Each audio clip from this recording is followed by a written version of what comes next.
Welcome to part 2 of List Week. Last time I counted down the 10 worst songs of the year for country, and today I'm focusing on the best singles. One of my long-term goals is re-establishing the reputation of Nashville. Sure, it's run by a bunch of corporate monsters and they have a fair amount of poor output, but this part of the country scene is known for putting out some of the most heartfelt and adored country albums and songs the past few years. And lumping that in with the corporate side of Nashville is no good. In a similar approach to other YouTubers, I'm looking at the 100 best singles of the year and narrowing it down to 10 of my favorites. I would do an honorable mentions portion later, but there wasn't much this year as a lot of it was really bad, so my only honorable mention would be My Boy by LV Shane. I only have one rule for this, and that's one song per artist. So without further ado, let's dive right in. Are there other bugs in your life? No. Next Girl was one of my favorite songs off the original EP, and then the album blew almost everything out of the water. Oh well, Never Wanted to Be That Girl didn't make the cut, so maybe next year. But besides 29 Written in Stone having much more amazing work, Next Girl is still commendable. It's a song all about breaking the cycle of abuse coming from one person, and this guy's ex is warning this girl of all the red flags, telling her all about these things in his playbook, all of it stemming from emotional manipulation. Whether it be charming someone or making them feel less of themselves. Some of the lines in here are actually raw as hell. Carly's arguments presented in the writing just seem logical and not petty. This is also one of the more expressive songs Carly has done, and we all know how dull she can be at times. But it's a really heartfelt performance, and I think my only issue with the song is the percussion, which isn't really that variable. It just keeps that rhythm all the way throughout. And even the bass feels muted from time to time. This song's more flawed than the usual one, but it's a really impressive breakup song regardless. Is this Funeral Parlor B? Now, this might make a few people angry given how low this song is, so let me explain. Give Heaven Some Hell is pretty good. I'm not one of those people who are head over heels for Hardy, and I'm more prone to call out the flaws others refuse to. The message of the song is what probably wins people over, and it's a good one at that, albeit a little corny. Saying he wants his friend to live it up in heaven as he did on earth, to, pun intended, give heaven some hell, which made me grin the first time I heard it. Hardy uses imagery one could associate with the rowdier culture of the South. The song has a slow start in my opinion, but when it gets going, it's a really good heartfelt ballad. Hardy builds more and more passion, and the build up to the bridge is just excellent, where you can feel Hardy bring everything he has into the song, but for every great aspect this song has, it comes with a price. The slower portion is pretty mediocre, and Hardy legit sounds as emotional as a Drake song. The production is just way too overproduced. I mean, at this point, Joey Moy's name alone is a dead giveaway, and not gonna lie, I don't think the whole Tie into Face is properly executed compared to songs like Monsters and Jesus Take the Wheel. Give Heaven Some Hell. It's a good song, but a couple of flaws leave it in the 9th spot. For the record, Kelsey Ballerini is now in fact a really good artist. After years of putting out mediocre work, it's shocking to see someone get a deserved second win like she did. Half my hometown sees her team up with Kenny Chesney, a fellow star from Knoxville, Tennessee, where we are essentially put at a crossroads with Kelsey Ballerini, wondering whether or not it's time to move on to better things, despite the fact she still has ties to her hometown. She highlights those who decided to stay and those who decided to leave, and not really saying either are wrong decisions, but she finds herself split and recognizes that whether she stays or leaves, she'll always have that ambition, that drive to move forward, yet recognizes where her roots come from. I like the production that I do for most of the Kelsey record. The genre blending of pop and country is handled really well, although I wish the fiddle wasn't muted as much as it was. Some of the lyrics do feel a bit corny, but I like songs about hometowns, don't judge me. I do wish Kenny got to have a bit more dynamic with Kelsey, as I think they're really good together. Kelsey Ballerini is rumored to have a new album next year, and given how good her work has been as of recent, I'm so excited for what the future holds. I'm not dealing with this. I'm filled with light and love.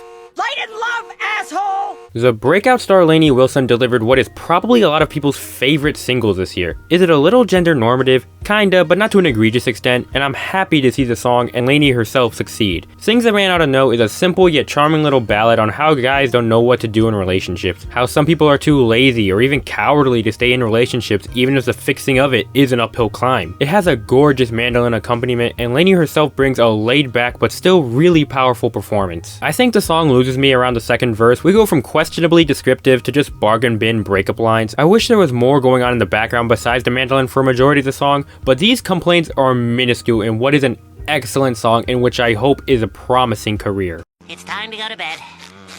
This is probably gonna tick people off, but screw it. Dan and Shay's I Should Probably Go to Bed is pretty great. I know we all love to bash them, but like when these guys actually try to make a good song, instead of trying to be other artists, they can churn out some bangers, and I Should Probably Go to Bed is no exception. I think the part I'm most impressed by are the vocal layers. They are so meticulously placed and increase the size and scope of the song insanely well. Is it an interesting story? Not really, but it's a strong piano ballad nonetheless. If it didn't feel like it was written by a freshman, it would be way higher. But the climax is phenomenal, Shay's falsetto is fantastic, the song maintains a constant pace, and once the impact comes, this song is nothing but exceptional. I didn't like Dan and Shay's album, but this is one of 2 songs I thoroughly enjoyed. Give it a listen, because it's one of the few actually good songs from the duo. What do I do? What do I do?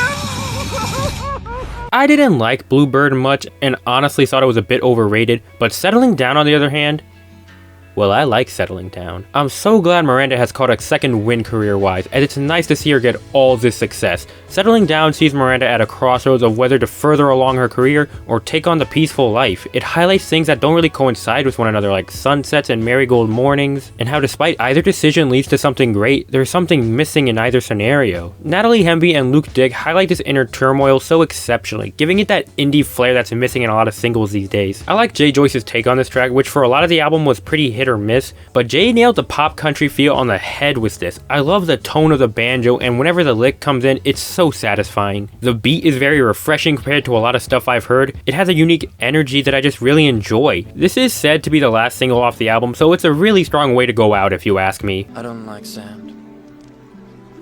It's coarse and rough and irritating, and it gets everywhere. Sand in My Boots is the anthem of 2021 for country fans, casual and intellectual alike. Deservedly so, as the highs of this are so dang high. I adore the fact it's a simple yet cleverly built up twist of someone being ghosted. If this was like Marry Me, I probably wouldn't have enjoyed it as much as I do. The casual banter in the verses just heightens the realism of the song so well. The passion Morgan provides in the chorus, the sadness of it all, is near unrivaled this year. The song isn't perfect, the texture to Morgan's vocals feels like the gruff of his voice is being filtered through an unnecessary amount of auto-tune. Nothing that overall detracts from the song's greatness, but just enough for me to notice, and the percussion can feel a bit intrusive at times, but when considering how much this song accomplishes from the writing, Morgan's performance, and the strong backing instrumentals, I don't really care about what are, truth be told, nitpicks. This has slowly become the colder weather of this generation, and while not quite on the level as that, is well deserved of being a cult classic.